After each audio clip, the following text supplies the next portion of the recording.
The woman standing outside my apartment looked nothing like the confident person from her dating profile.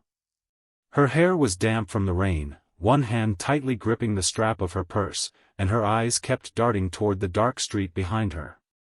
Before I could even say hello, she stepped inside, locked the door herself, and whispered that someone had been following her for 3 blocks. That was the moment my ordinary Friday night stopped being ordinary, because I suddenly had to decide whether I trusted a stranger enough to help her, even though every instinct told me something about this situation was terribly wrong. If you believe that kindness, hope, compassion, forgiveness, and second chances can change a person's life, take a moment to like this story, share it with someone who needs hope, and subscribe to the channel. Sometimes the smallest act of kindness becomes the beginning of something neither person expected. My name is Caleb, and I had agreed to the blind date because my younger sister Rachel had spent months insisting that I needed to stop hiding behind work after losing my father. I repaired antique furniture in a small workshop outside Portland, Oregon, and most of my life had become painfully predictable. I worked, went home, cooked simple meals, and occasionally attended church with my old friend Marcus. I wasn't unhappy exactly, but I had become comfortable with being alone. The woman I was supposed to meet was named Hannah, and according to Rachel, she was thoughtful, funny, and worked at a local community center.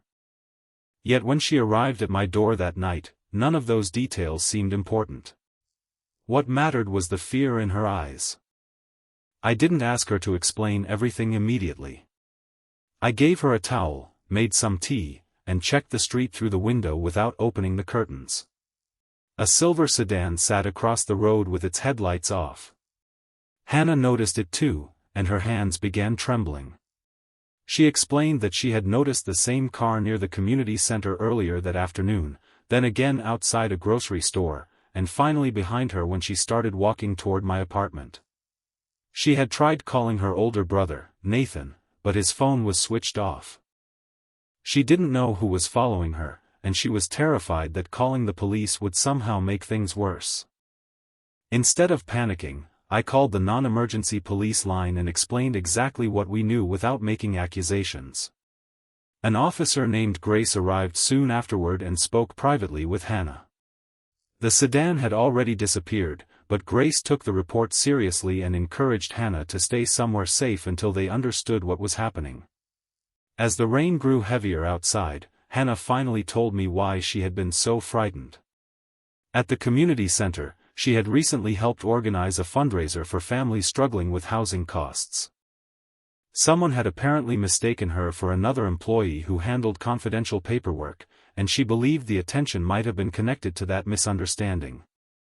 The next morning, everything changed when Nathan finally called. He wasn't missing or hurt, his phone had simply died while he was traveling for work. He explained that another employee at the center had also noticed suspicious behavior and had already spoken with management. The situation turned out to be far less sinister than Hannah had feared. The man in the sedan wasn't secretly targeting her at all. He was a private investigator hired by the center's insurance company after a dispute involving fraudulent paperwork, and Hannah had been mistaken for the employee involved. The fear had been real, but the danger had never been what she imagined.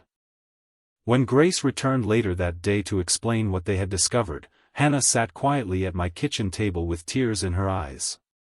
She apologized for bringing chaos into my home and said she understood if I never wanted to see her again.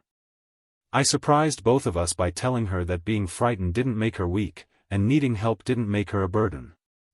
My father had once taught me that you never measure a person's worth by the worst moment of their life. For years I had remembered those words without really understanding them. That morning, I finally did. Hannah and I didn't pretend the strange beginning had magically created a perfect romance. We simply started again, slowly. A week later, we had our actual first date at a quiet little cafe near the river. She laughed more that evening than she had on the night we met, and I realized I was laughing too. Over the following months, we became close friends before anything else. Hannah helped me volunteer at the community center, while I helped her restore an old wooden bench that had belonged to her grandmother. We discovered that both of us had been carrying grief in different forms, and both had mistaken solitude for strength.